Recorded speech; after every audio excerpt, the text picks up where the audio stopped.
Hello guys, welcome back my channel. आज हम लोग पढ़ेंगे साइज रिडक्शन के आगे के टॉपिक्स, जिसमें हम लोगों ने लास्ट वीडियो में डिस्कस किया था साइज रिडक्शन के बारे में, उसके इम्पोर्टेंस के बारे में, और कौन कौन से फैक्टर थे जो साइज रिडक्शन के प्रोसेस को अफेक्ट कर रहे थे। ठीक है, तो अब वीडियो को स्टार्ट करते हैं और कौन कौन सी मिले होती हैं और क्या एडवांटेज डिसएडवांटेज है। ठीक, सबसे पहले देखते हैं right a note on hammer mill. Hammer mill के बारे में एक शॉर्ट नोट समझना है, क्या होती है हैमर मिल और किस प्रिंसिपल पे। ठीक है, अभी जनरली भी पढ़ाया है प्रिंसिपल पे, उसमें था कंप्रेशन। ठीक, कटर, कटिंग मिल, कटर। ठीक है ना, कटर मिल से समझ सकते हैं कि कटिंग इसमें काम कर रहा है। Compression roller mill, hammer mill impact पे काम कर रही है। ठीक है, तो कंस्ट्रक्शन, तो इसमें लिख सकते हैं it is a based on the principle of impact. Hammer mill किस पे बेस्ड होती है, कौन से प्रिंसिपल पे? इम्पैक्ट पे। ठीक है, कंस्ट्रक्शन कैसे बनी होती है ये? It consist of strong metal casing. Casing का मतलब उसका बाहर का जो हिस्सा होता है, केज, ठीक, मेटल से बना होता है, जिसके अंदर क्या रहती है? सेंट्रल शाफ्ट, एक शाफ्ट होगी बीच में। इसमें देखो, डायग्राम में देखो लिखा होगा सेंट्रल शाफ्ट ये, और बाहर का ये पूरा बना हुआ है। Shaft to which many hammers are fix, जिसमें बहुत सारे हैमर्स लगे हुए हैं। ये the lower side there is screen through which powder passes, जहां से पाउडर पास करता है। तो ये इसमें देखो हैमर्स लगे हुए हैं, और ये पूरा इसका बाहर का आउटलेट है, जो इसमें लाइन लाइन लाइन बाहर से की गई हुई हैं। तो इसमें ये देख सकते हो, उसमें फीड इनलेट, फीड आउटलेट। ठीक है, फीड इनलेट ये है, इस साइड से जहाँ फीड इनलेट लिखा है, यहाँ से मटेरियल आपका इंटर कराया जाएगा। फीड आउटलेट, जहाँ से प्रोडक्ट आउटलेट लिखा हुआ है, यहाँ से नीचे आएगा। और जो ये डैट डैश करके स्क्रीन जहाँ लिखा हुआ है एरो करके, इसका मतलब ये है कि यहाँ से प्रोडक्ट छन के बाहर निकलेगा। उसमें एक स्पेसिफिक साइज की पार्टिकल की छन्नी लगी होगी, तो उससे उसी साइज के पार्टिकल जैसे जैसे होते जाएंगे फाइन, वो उससे छन के बाहर निकलते जाएंगे। ठीक है, फिर working during the operation central shaft rotate. कब? जब काम कर रहा होता है, ये चालू होती है मिल।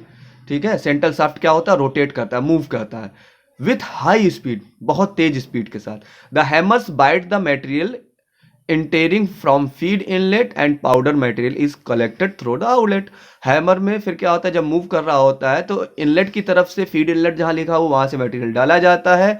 हैमर मूव करते हैं, पाउडर वो छोटे फॉर्म में कन्वर्ट होके सीव के पार्टिकल साइज का जैसे होता है, तो वो उससे बाहर निकल आता है प्रोडक्ट आउटलेट से। ठीक, अब एडवांटेज क्या होते हैं, कहे के लिए मशीन का बेनिफिट क्या है इसका? It is use for producing intermediate grade of powder. जब हमें ऐसा पाउडर बनाना है कि ना हमें बहुत फाइन बनाना है, ना हमें बहुत मोटा बनाना है, बीच की कैटेगरी का बनाना है हमें, तो ऐसे पाउडर बनाने के लिए ये मशीन परफेक्ट मानी जाती है। कौन सी? Hammer mill. दूसरा इसका डिसएडवांटेज क्या होता है? Due to high speed heat is generated and therefore it is not suitable for heat sensitive material. आगे देखो बात, अभी फैक्टर पढ़ाया था, उसमें कौन कौन से फैक्टर होते थे जो मटेरियल के साइज रिडक्शन को अफेक्ट कर रहे थे।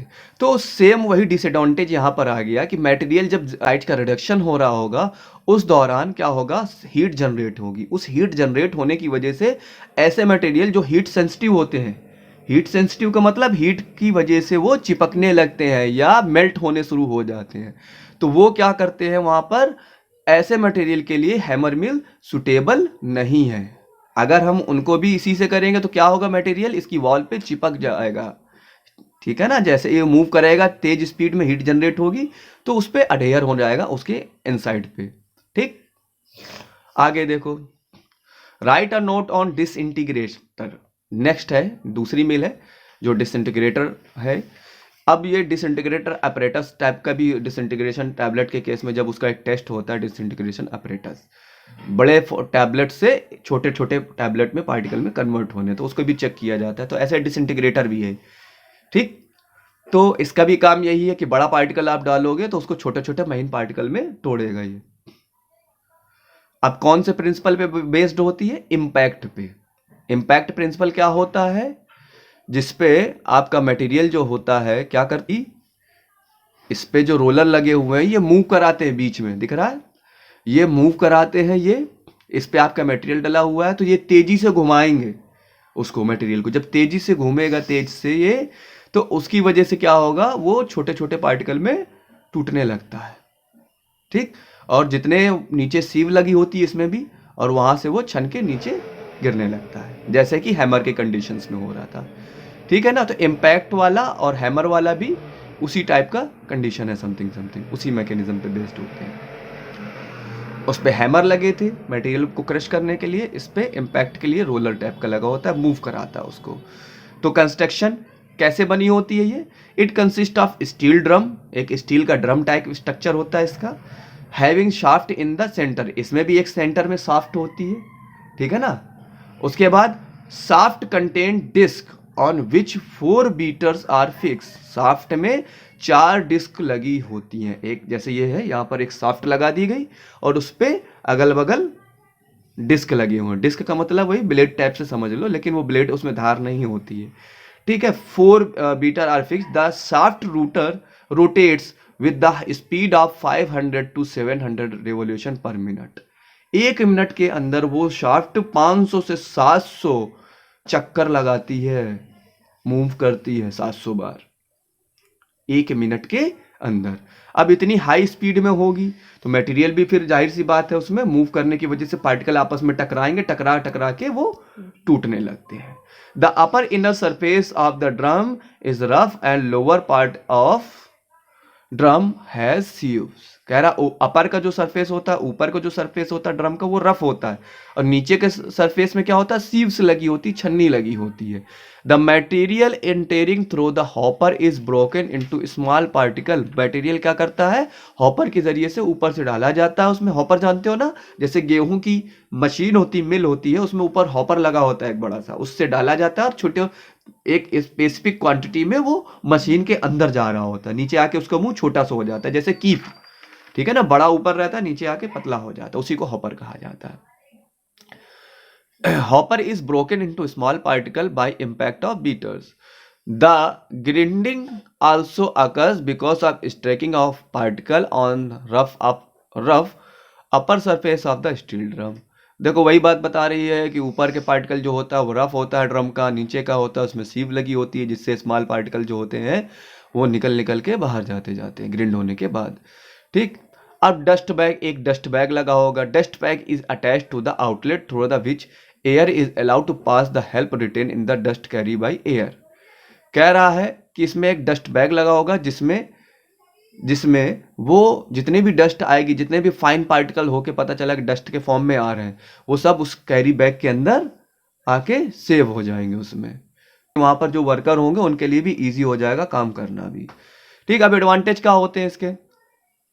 Useful for grinding of vegetable material या वेजिटेबल ड्रग्स। ऐसे ड्रग्स जिनमें वेजिटेबल में जानते हैं क्या होता था, फाइब्रस नेचर होता था, फाइब्रस नेचर की वजह से दिक्कत होती थी ना उनको मुंह तोड़ने में, तो ऐसे मटेरियल को ग्राइंड करने के लिए बहुत आसान है ये।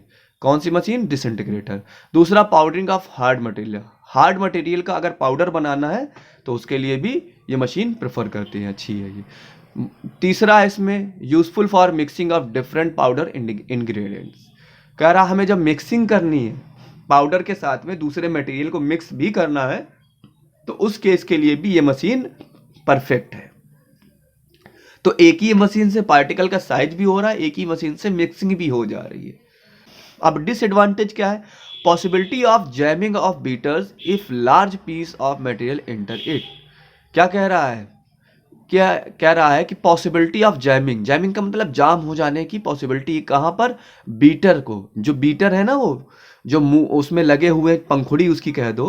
किसकी पंखुड़ी? जो उसमें साफ्ट है, मेन सेंटर साफ्ट है इसका, उस सेंटर साफ्ट से जुड़े हुए जो उसके बीटर्स हैं, ठीक है। तो वो सेंटर साफ्ट में अगर बड़े पार्टिकल आने की वजह से कई मरतबा क्या हो सकता है, जाम भी हो सकता है, ठीक।